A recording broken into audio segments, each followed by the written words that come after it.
Okay, that music was just great and it ended at the perfect time. So I'm gonna kick it off. Good morning, good evening, good afternoon, everyone. I'm David Lane. I'm the program manager for our coming up MIH for Startup program. A bit about me, I run most of the Founder Catalyst programs, or all of them in Asia. I'll tell you more about them. But before that, let's talk about Techstars. If you know Techstars, that's why you're in this call today. But really interesting facts. These are updated facts, and we have 50 accelerators across the world. We're closing in on 3,000 startups that we invested in, right? And we have amazing mentors, which will be part of this program as well, 7,000 of them. Not all of them, but we'll be picking a lot. But these are the numbers that make us special and make me excited to introduce this program that we're going to be running, and Tricia's program too. So this is the precursor, or these are activities we're doing to promote MIH for startups powered by Techstars. This is a joint program with MIH, which is, I'll let Joe talk about that more, but which is an open platform for EV innovation, right? And we want to work with them to kind of help accelerate startups like yourselves to get more integrated with their ecosystem and connect across the world, right? So without further ado, I would love to introduce Joe, the head of marketing and operations from MIH, to give us some few words. All right. Thank you, David, for that opening and introduction. So hello, hi, everyone. So my name is Joe Chang. I'm the head of marketing and operations at MIH, and I'm super excited to be seeing all of you participating in this event today. So yeah, so let me quickly share with you, who MIH is and why we're doing this program with Techstars. So MIH Consortium is an Foxconn initiative, and we are creating an open electric vehicle ecosystem that promotes collaboration in the mobility industry, and that we want to lower the entry barrier and to accelerate innovation. And we currently have about 2,400 members from around the world, and we're working together to realize key technologies and develop reference designs and standards through our 14 working groups, such as electric powertrain system, battery energy management, autonomous driving, smart cockpit. So MIH, and we're super excited to be working with Techstars to create this MIH for Startups program to drive innovation with startups around the world, as we truly believe that startups are the key to the future EV innovation. So this MIH for Startups program is running from July to October, and with a demo day in November, where we will be bringing the final teams to Taiwan for a demo day, and the startups will have the chance to sit down with MIH and Foxconn to discuss proof of concept, project opportunities, and potential investment opportunities. So if you are a startup working on EV-related areas, we would love for you to join our program here. So we'll be sharing an application link in the chat, and also we'll have some time at the end to talk more about this program and answer some questions. So without further ado, let me give the floor back to Techstars. Amazing. So if you have a phone on your hand, scan that website link, scan that apply, and do it right now, right? Easy, fun, amazing. So let's go and introduce our director of Techstars, Rosa. Thank you, David. Hello, everyone. I'm Rosa, the Executive Director of Ecosystem Development Team. I would like to welcome all the global EV mobility-related startups joining today's session. Techstars, we believe great ideas can come from anywhere, and we have this ecosystem development team to help entrepreneurs succeed. Today, we have participants from US, Canada, Italy, Germany, Israel, and I also saw many participants from Asia, such as Hong Kong, Malaysia, Thailand. I know it's 11 p.m. here, almost midnight. Thank you all for joining. And today, our speaker, Tricia, is currently the Managing Director, Industry of the Future at Techstars. She's a serial entrepreneur, Techstars Accelerator alumni, and has been at the forefront of electrification during her time in the US Department of Energy. I'm very lucky to work with her on building mobility projects at Techstars. She's smart, beautiful, and very energetic. You will feel her energy in the next following 40 minutes. Tricia, hand over to you. Oh my gosh, what an amazing intro. I love this. Okay, everyone, I'm so excited to be here. I'm going to share my screen. And I have a lot of slides to go through because I really wanted to outline what is going on in the ecosystem. Are we good? Can everyone see a slideshow? Yes, we're good. Thank you. Okay. All right, awesome. I wanted to give like a deep overview of what the EV market looks like today, what the gaps are, and how we can start building for a future, because it's so freaking important that we move faster and get to this future in a quick amount of time. So I'm not going to give background. You guys already heard it. I would like to plug that I'm actually a Techstars alum. I took my company Walla through the Barclays Techstars Accelerator in London. I built the company in sub-Saharan Africa for 10 years. Once I exited, I went to the federal government as a presidential fellow, where I was detailed to the Department of Energy and got to work with our 17 national laboratories in the US, where they are advancing batteries, advanced materials, everything we need for an EV future. And that's actually what led me back to Techstars to run Industries of the Future, which is a deep tech accelerator focused on novel technologies that can change the world.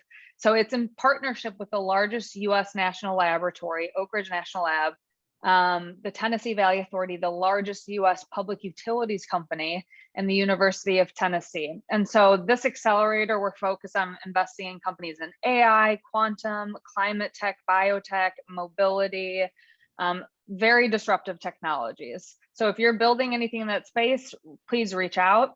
I also run a new program called Techstars Payments, which is very in line with the company I built. It is a program in partnership with Stellar Blockchain and MoneyGram, and we're focused on finding really innovative fintechs across LATAM that want to use blockchain to disrupt the financial industry. So again, if you are interested, please feel free to reach out. And so just to give you a sense of what's going to happen, I want to speak about all things electric vehicles. So, we're going to look at what the future looks like, what the gaps are today holding us back, and we'll close with the technologies that are going to end up help delivering a robust EV future, and we'll jump into questions so everyone can participate. So electrification will play a crucial role in the transformation of the mobility industry, and it presents major opportunities across all vehicle segments. So imagine an electric future that is cleaner, safer, smarter, and more productive. Imagine any public building with electricity as being a charging center for your car, truck, bike, or scooter. Imagine intelligent modes of transportation that are built on software, regularly updated and designed to make your life easier. Imagine a future where you no longer have to fill up your tank with gas that costs $8 to $10 a gallon, and instead have a mode of transportation that is easier to maintain and has a longer life. Cars, bikes, planes, trains, boats, and more will all be electric. But to ensure the fast, widespread adoption of electric mobility, the entire mobility ecosystem must work together to make this future a reality. So from EV manufacturers and suppliers to financiers, innovators, dealers, energy providers, charging stations, operators, governments, and more, this transition will only take place if the entire ecosystem works together. So for the duration of this talk, when I refer to EVs, I'm referring to battery electric vehicles. And when I refer to charging infrastructure, I'm referring to plug-in charging. So where are we today? Today, there are now almost 20 million passenger EVs on the road, 1.3 million commercial EVs, including buses, delivery vans, and trucks, and over 280 million electric mopeds, scooters, motorcycles, and three-wheelers. In 2021, nearly 8 million electric cars were in use across China alone. Additionally, China had more than 1.1 million publicly accessible electric vehicle chargers, accounting for over 65% of such chargers in the entire world. The US was ranked under that with about 92,000 slow chargers and around 22,000 fast chargers that were installed across the nation. So yes, this might sound compelling, but in the bigger picture, we are so far behind where we actually need to be. And despite the rapid rise in EV adoption in the last few years, road transport is still not on track for carbon neutrality by 2050. So if we're to hit our 2050 mobility targets, sales of new internal combustion vehicles, so traditional cars, needs to be phased out by 2038. That's just 15 years away. And what's more, like simply changing out the drivetrain of vehicles is not the most efficient way to deliver net zero. A full range of solutions like more public transit and active transport options, so bicycles, et cetera, are going to be needed. We desperately need aggressive action from policymakers to make this a reality, especially when it comes to heavier freight vehicles, where we have batteries and hydrogen fuel cells that are competing for market share right now. And I don't want to sound put a bummer on the presentation, but we're running out of time. The urgency is real, and as an ecosystem, we must act together. Startups cannot build this by themselves. We need all these players to act together right now. So the opportunities to influence the EV market and transform the way people and goods are moved globally are going to result from changes across three main areas: regulation, consumer behavior, and technology. For regulation, we have governments that are already introducing regulations and incentives to accelerate that shift to electrification. China, for example, consumer uptake is massive. We're seeing a lot of EVs take place in that market, despite the government imposing incentives or regulation. Where Europe, on the other hand, has a lot of regulations and incentives and high subsidies. And the US, we have EV sales that are growing pretty slow, and it has limited regulatory pressure. But hopefully we're seeing more things now with the Biden administration. With consumer behavior, I think we all know over the last 10 years, we've seen a change. More people have been exposed and accept these policy changes, and they want alternative mobility modes. But it's very different across geographies. Not as many people are embracing electrification in emerging markets because the costs for these cars are still so high. And that's where we come into technology. From the tech perspective, industry is accelerating the speed of automotive innovation, specifically across ACEs: autonomous, connectivity, electrification, and smart mobility. And the industry has attracted over $400 billion in investments. And this number will continue to grow as we get more and more startups and technologists in the ecosystem. But unfortunately, that is not enough. There are still massive technology gaps limiting the growth of the EV market. And so the rest of this presentation, I really wanted to focus on tech, because that's where Techstars comes in. That's where my background is really figuring out, like, what are those gaps and across technology that we need to invest in as investors and entrepreneurs and scientists and technologists to help address these problems. Battery costs, power constraints on the grid, and the expansion of the charging infrastructure. Those are the biggest gaps that we see, and we need to address them in order to drive more adoption of within the EV ecosystem. So one of the largest gaps holding the EV market back is the cost of the technology. Still today, electric cars cost more to purchase than similar sized conventional cars, which ends up pricing out many, many consumers across the world. The cost challenge is related to electric vehicles is mainly linked to the battery, which is one of the major cost components. When it comes to technological advances, we need more compact batteries that enable longer driving ranges, extra durability so the batteries last longer, and the ability to charge at very high power. We also need massive increases in battery raw material supply by 2050. So we're talking more lithium, graphite, cobalt, nickel, a lot of commodities we need to look at.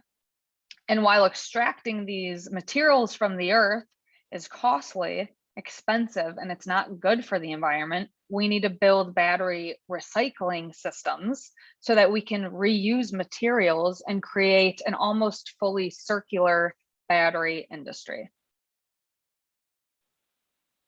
Another significant gap limiting EV adoption revolves around power constraints on the grid. And this is something I know, I know well because of my corporate partner, Tennessee Valley Authority, one of the biggest public utilities in the country.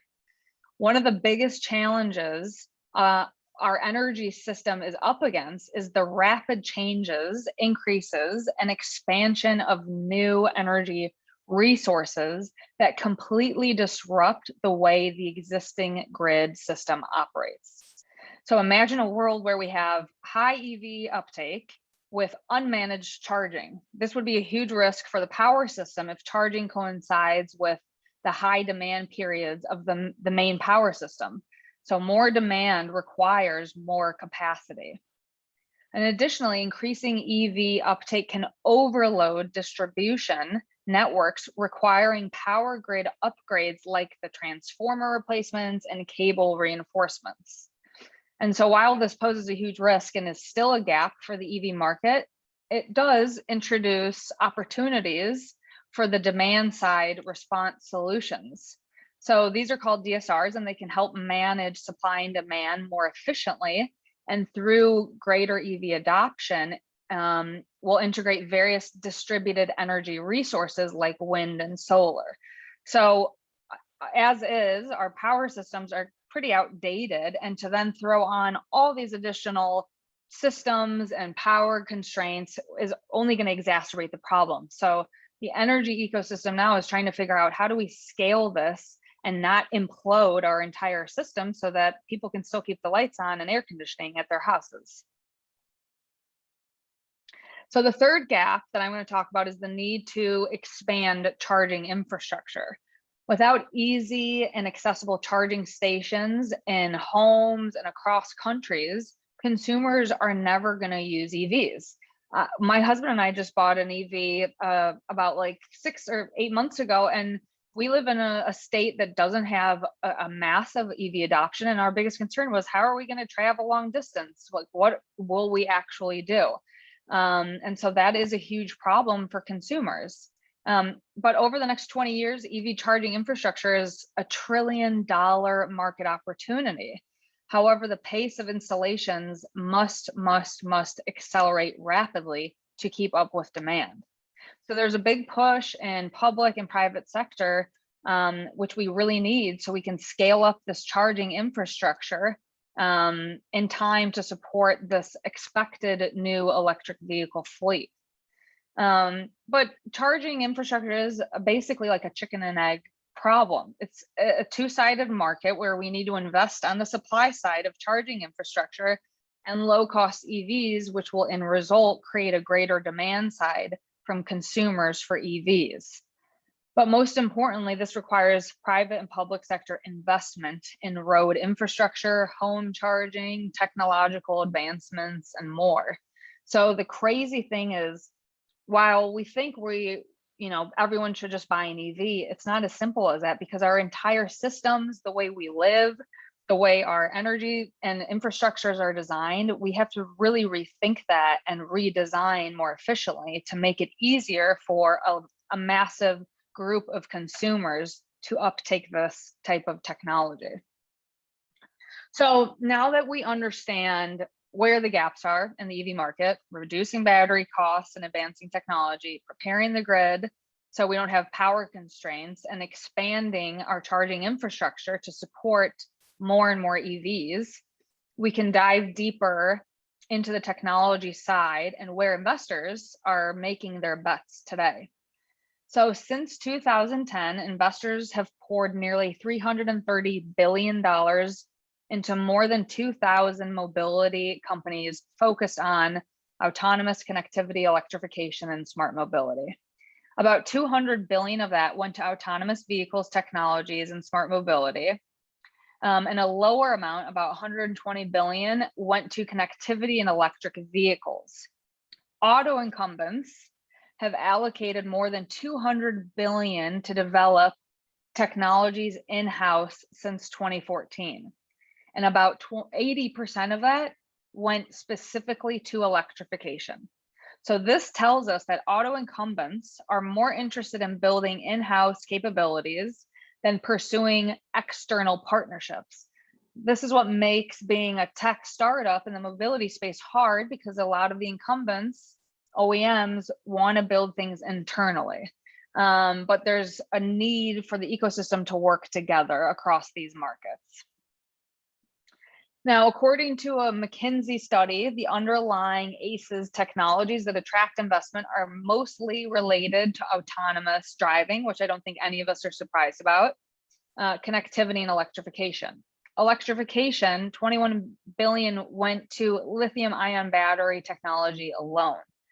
Technologies related to electrification saw the strongest acceleration in investment. That's a really exciting thing. So likely due to the fact that OEMs and suppliers are pushing to reach regulatory emission targets, but also because the mobility market sees EV as the future. So this is a really important to note that investors, OEMs, the ecosystem is now trending towards electrification. This is no longer a question of will EVs be the future. It is 100% the future. We are seeing trends in that with investors. And so now is the time for more and more companies to start building and investing in that ecosystem themselves. So the EV market is growing very quickly. As you can see, we have massive gaps, but with gaps leads to incredible opportunities for technologies and entrepreneurs to deliver. EV is the future of mobility, and I personally am taking huge bets on the space.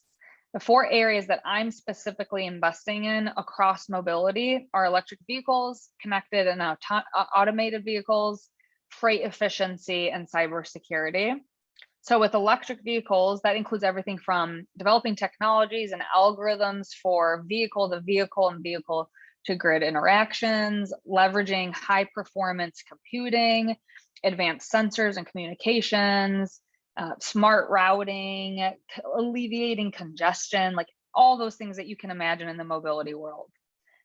With connected and automated vehicles, that includes everything from advancing wireless tech, charging vehicles on the go, automating the charging process, sharing energy between vehicles, buildings, and the grid. Actually, one of my companies, Grayscale AI, is building a neuromorphic computing platform for mobility. Neuromorphic computing is the most energy efficient form of artificial intelligence, which is going to be critical for the future of mobility when we think about AVs. And freight efficiency includes hybrid electric heavy duty powertrains. So think about all the massive trucks and semis we see moving goods and products across our entire world. They need to become electric, but it's a very complex system to push them to the electric world. One of my companies, Armada IQ, I actually think might be on this call, is building the data AI platform for freight, as one of the greatest problems is that data is rampant, but the industry doesn't know how to transition from an outdated freight system to an EV AV future. So they are building technologies to better assist the freight companies to do this. And lastly, cybersecurity. This includes trustworthiness of messages from vehicles and infrastructure. We are now going to have very smart cars, and anyone could hack into your car and take control of it, which is scary. So we need robust security systems to protect our vehicles. One of my companies as well, Sapienta, is automating cybersecurity because human error is the greatest reason for cyber attacks. So all of these things are connected within the mobility world and will help drive this EV future that we are looking for. I know that was probably super quick, but listen, you guys, we have a really long road ahead of us. We're not going to have this beautiful EV future in the next year. It's going to take a lot of work, a lot of collaboration, a lot of planning. But the future of mobility is 100% electric. And so now we need startups, industry, and governments to come together, to work together, because the opportunities are endless. Now is the time to act and to build. So let's get moving. Thank you, guys. Amazing. Thank you for that, Tricia. Virtual clap hands, or if you want to like clap. Yay, electric vehicles. Love it. Yeah. So let's have a conversation. Everyone on the call who wants to jump in? Anyone have questions? What are you building?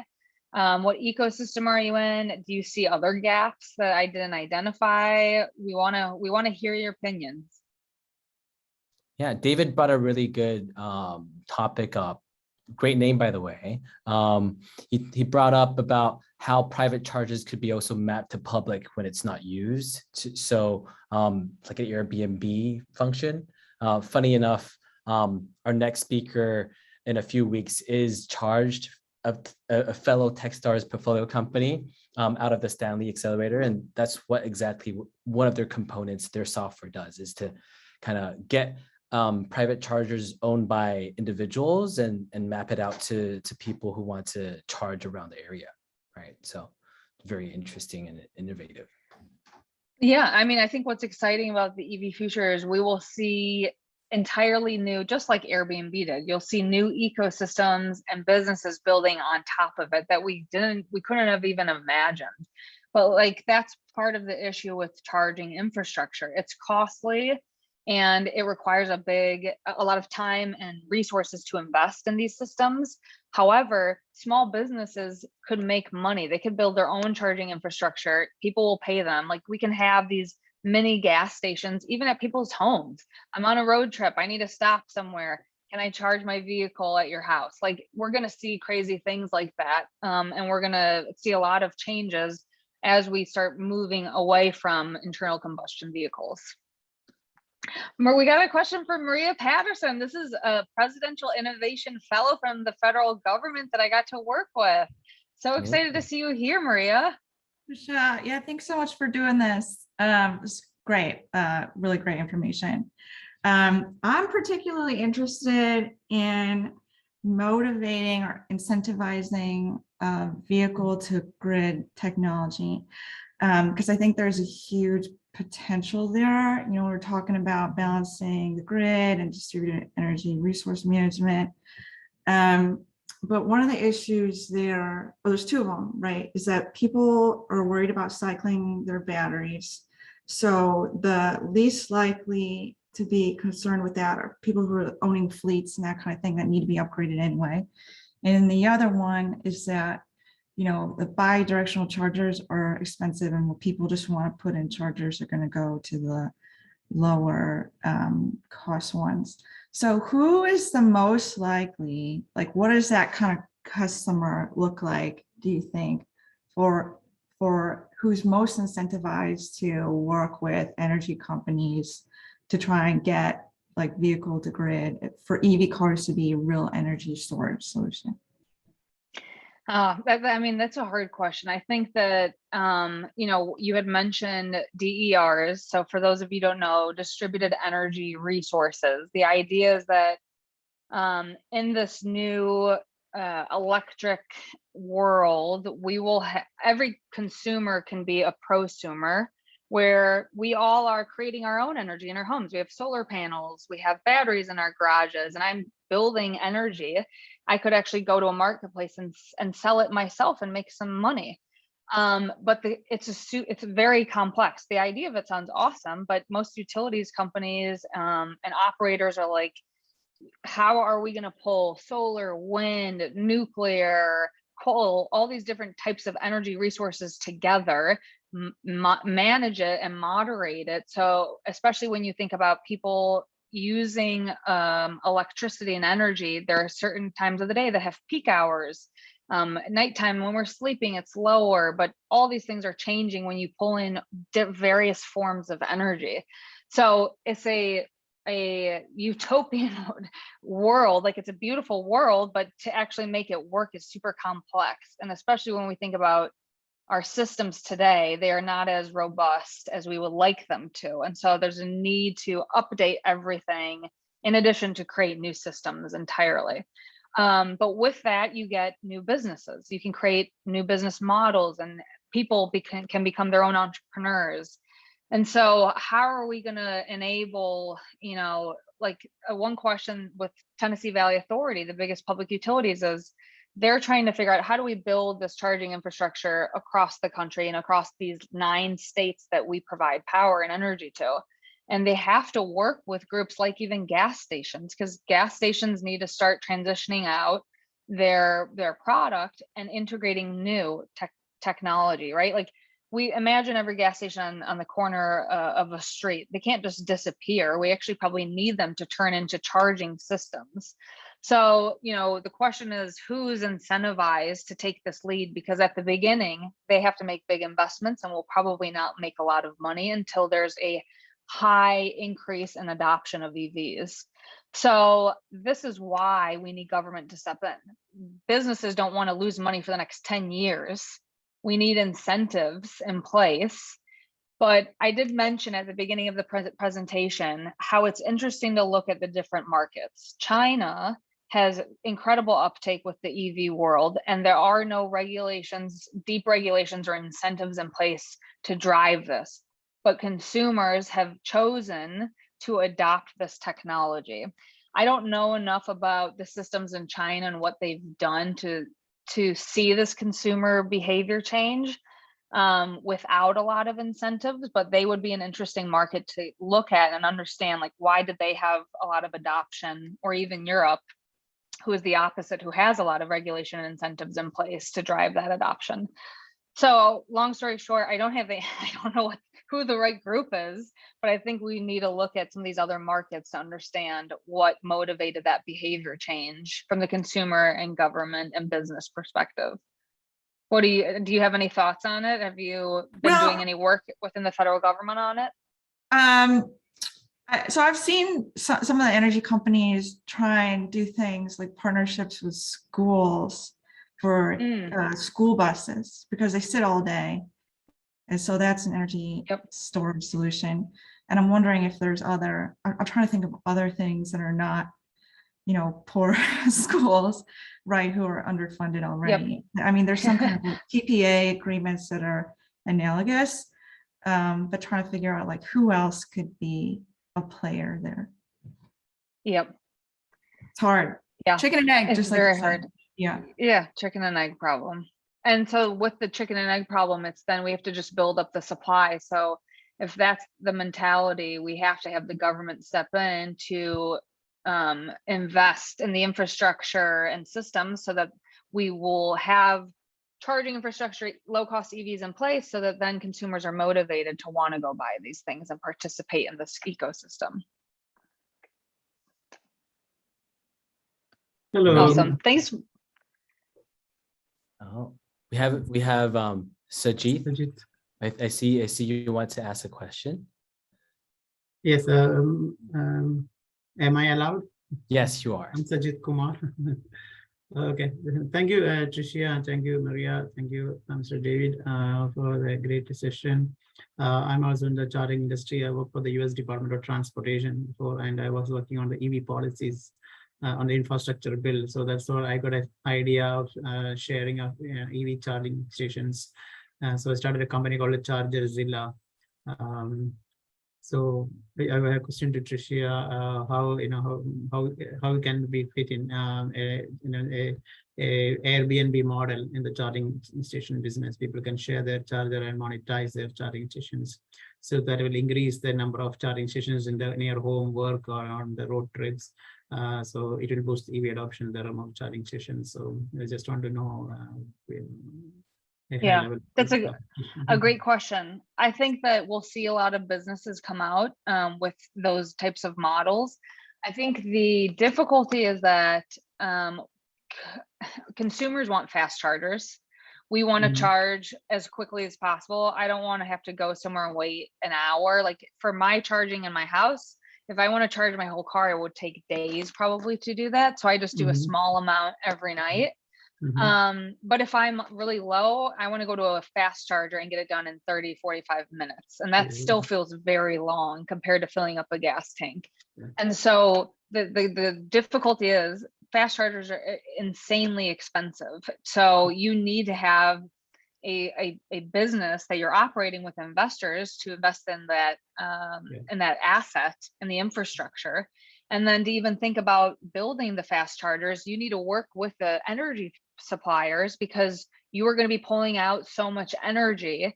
So I think the hard thing is it's not going to be easy for everyday consumers with an Airbnb model to just be like, hey, we're implementing a fast charger, come use it. What we might see though are people who already have Airbnb places and are offering charging within their home. So I have a perk as someone who's staying at an Airbnb. I think what we'll end up seeing a lot of in urban areas is these condominiums and hotels who have people staying there, they can build out parking garages full of these fast chargers and have open it up to consumers outside of that building and charge them for it. But that's in a highly concentrated, densely populated area in a city. The difficult part is what about people who live in more rural and suburban places where it's not as easily available? I do think, like you said, we'll see more and more innovative startups come out with interesting models. I don't know what all those models are. I'm trying to find some of those cool companies. Maybe you know of some of them, or maybe you're building something. But that's what we're doing with industry. Well, there we go. Then we should be talking. So we already have the platform built and people are using it. And we have around 108 residences listed their charger and they put their pricing and people can book it. And I already shared my link. And we are setting up rural hubs where people can set up their charging station. There doesn't need to have an EV, people who are, they can put an EV charging, their own charging in like farmers and, and they can share their charger in our platform. And people who are driving to a remote location, they can locate, oh, there's a charger in this farm. You can go and charge it and you can buy farm produce, which is a rural employment and business opportunity building for the rural communities. So this is what Chargerzilla is doing, peer-to-peer, and as well as we already have a platform can search around 65,000 charging stations. Like, it's free, and people who are having residences who listed, they are free to set up their own price. And some people have put like $20, $10. It's up to them, so we don't control. It's up to them. And now we are trying to get into the corporates and hotels and rental car companies. They can share their charging stations. The one problem is that when you go to a charging station, you can see his car getting charged, and you never know when he's going to take the car out. It may be like hours.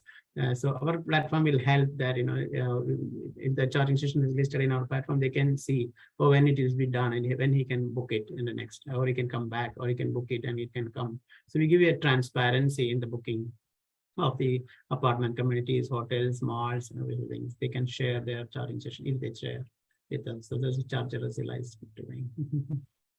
Awesome. So it sounds like you're creating the marketplace to connect both sides of the market to more easily charge and get around. Okay, awesome. Well, congrats. I'm glad that it's you're already doing done. this. Yeah, it's now we are paying. We are getting some revenues. And Stripe payment is there. Earlier we made it like free direct to guest to host payment. They can charge, they can pay, hey, I give you $5 and I can charge, they can charge. Now we made it automated because after the test phase is done, so now people are paying through credit card. So it's already done. Yeah, so it's going on now so far. Now we are planning to scale it up. So many Techstars help. Absolutely, you should reach out. Yeah, reach out to us after this. Yes, reach out to Tricia, reach out to us, apply for both. You can. There's no harm in that. We have a question from Nick. I think it dovetails into the topic right now, but talking about elaborating on business models about public charging, that space, and what specific models you're most excited about, and are there any gaps there that still need to be filled in the charging space? Yeah, so I think that, I mean, there's a lot of questions about the charging infrastructure. So I think, like, again, it's this chicken and egg problem. It's super costly to build out the infrastructure to have these assets. Behaviors of consumers will dictate which type of models and technologies are used, right? Again, I don't want to be waiting for 2-3 hours to charge my car a little bit. I want it to happen instantly, but the energy required for that is very high, especially when we think about scaling that technology across consumers in every country. So we definitely need cooperative models where initially the government is going to end up coming in. We saw the Biden administration providing a lot of subsidies to build out charging infrastructure, but we also don't need tons only fast chargers. We also need slow chargers. It may not always be required to have super quick charging and energy intensive charging. I think one of the other problems with charging infrastructure is that you hear horror stories for a lot of EV drivers where every charging company, infrastructure company, is different, and the technology, the apps may be broken and they're not working, or maybe it's not even the charging point is not even functioning, but on the app it says it is, or when you plug into your vehicle, they don't have the right connector or adapter, so you can't even charge your car. And so, like, there's just a big, I don't even know what the word is, but like a mix up of all these different technologies, and they're not working well together. And it makes it really hard for the consumers then to operate in this new environment. I think what you see now and what you have seen are, truly people who are passionate about EVs and want to support that ecosystem, like the innovators, people who jump into technology early on, because the systems are still pretty broken. Even with Tesla in the US developing and scaling a lot of EVs, there are still so many broken systems with it. So the user experience isn't great for everyone. And that's why, like, there's a requirement for startups, industry, and government to work together, because in order for the ecosystem to work and be a fully functioning one, there needs to be cross collaboration. A startup cannot build expensive fast charging infrastructure on their own across the entire US or across all of Southeast Asia or Europe. Like, we need government to provide subsidies and resources. And then when you pair it with the cost of these EVs, we're not going to get a lot of EV adoption if there's tons of charging infrastructure, but cars are costing consumers $60,000 to $70,000 US each. That just prices out a lot of people. So again, like, just targeting the charging infrastructure problem is not going to solve it. We have to address the battery problem. We have to address the technology gaps as well, because everything must happen in parallel, which is what makes this market so difficult, but also so fascinating and interesting. And it clears the way for a lot of opportunity for technologists and startups to do some pretty innovative stuff. Amazing. Adam, you want to introduce yourself and ask a question? Yes, thank you for the opportunity to come on to this chat. We've already opened negotiation or chats with conversations with Jack Chung and MIH. So what we are setting up is a new partial government entity to manufacture EVs here in the UAE, in Dubai. So the problem we will face is a lot of heavy lifting work for getting all of the miscellaneous parts and components necessary to manufacture EVs here in the Middle East region.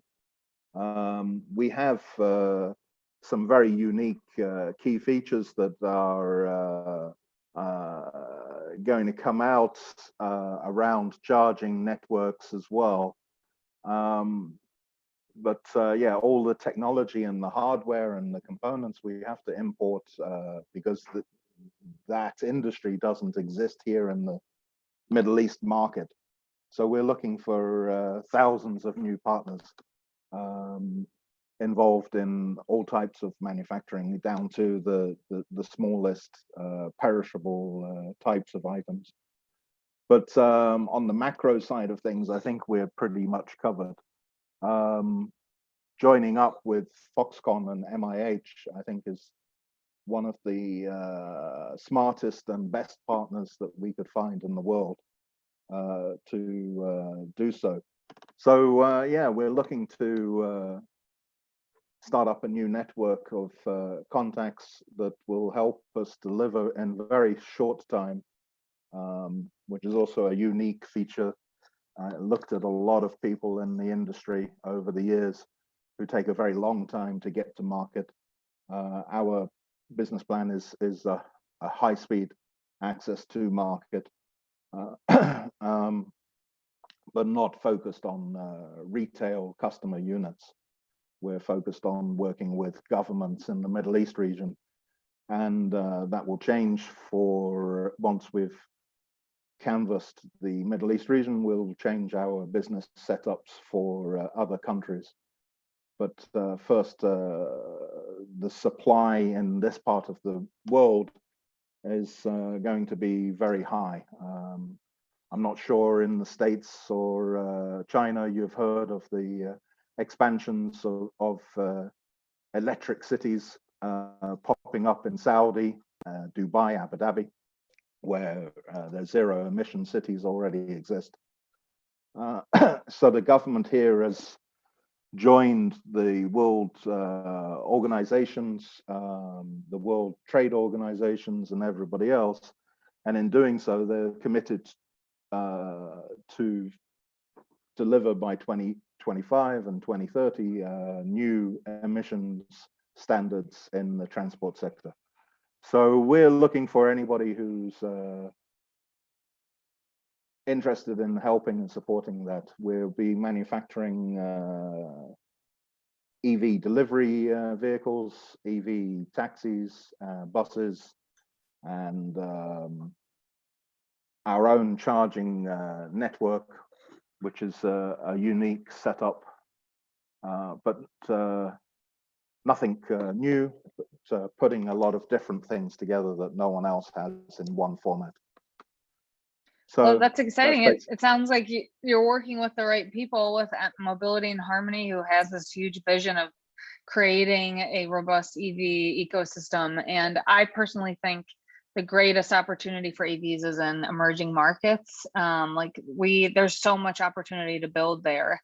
There's such complex markets. I know the Middle East well. So I'm excited to hear that you're starting there, because it's very much needed. Everyone generally looks to the US and Europe.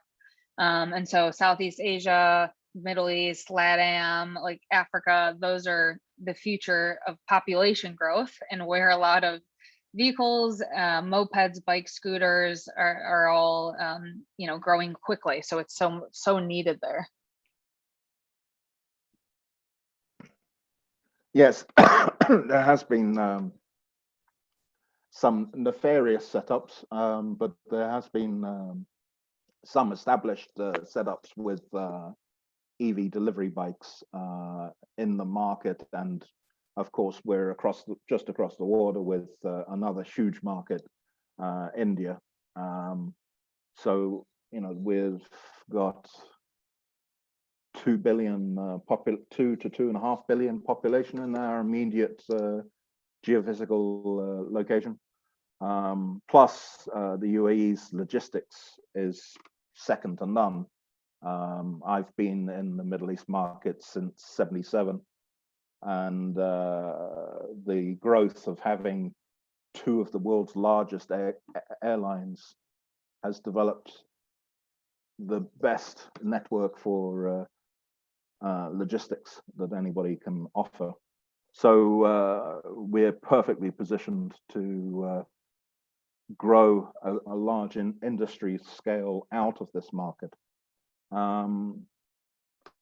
But we'll focus on cutting our teeth in the first couple of years in the Middle East market, which is again huge. I mean, just Dubai, Abu Dhabi, and Saudi offers decades of growth.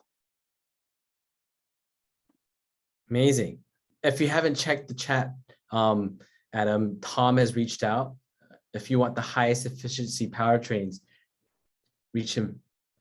It's amazing how we got these people reconnecting and this open ecosystem of networks is coming through in a Zoom chat, right? It's amazing. So we have time for one more question. So if anyone has one more question to Tricia, that's raise your hand or just unmute yourself and ask a question. Yeah. Would it be possible to get an address of everybody here on the Zoom call? That wouldn't be possible from our end, but if some people want to share their LinkedIn pages, I'll put my email down, and you can get an email chain going on. Totally fine. I left my email. Anyone can reach out if you guys are interested in the accelerators that I run or want to talk more EV. Feel free to ping me. Amazing. Oops, I spelt it wrong. As I am blonde when it comes to computers. We can also get the application links to the MIH program for you guys in the chat too.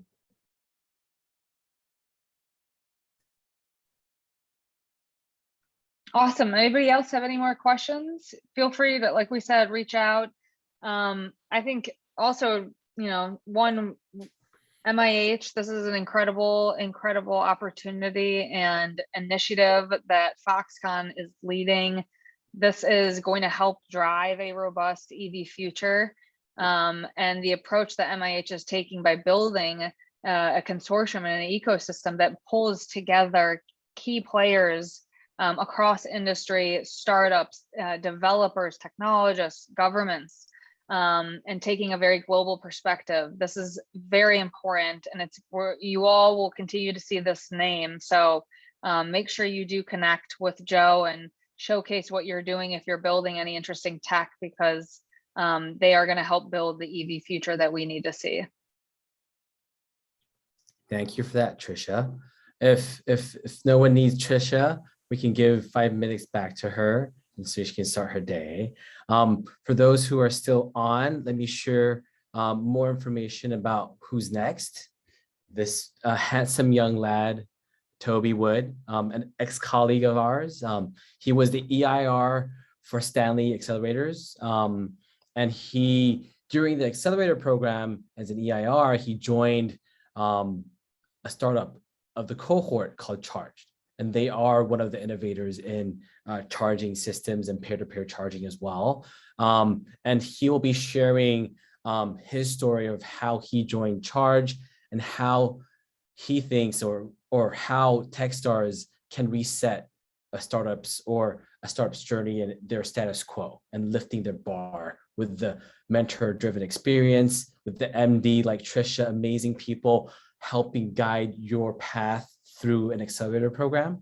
So this is what Toby wants to share, and it's an uplifting and inspiring story. I've got bits and pieces. So if you're ever free, the dates and the times are there. So check it out. And we'll also send it out to everyone who has signed up on Eventbrite. So you'll get the information, the link there. Just to close off, this is, again, the program website link about the MIH for Startup program and applications directly. Scan those, they're in the link as well. So join, we're excited to meet every one of you. Put your applications in, write an intro email. We'd love to connect and talk more about EVs and how we can work with MIH and become part of that ecosystem. So thank you for all of your times. Hope you guys have a great evening, morning, or afternoon, wherever you are. We'll end this session and give 3 minutes back to you guys. So thank you guys for staying till the end. And thank you, Tricia, for the amazing talk. Yeah, Hi, everyone. Thanks. Keep building.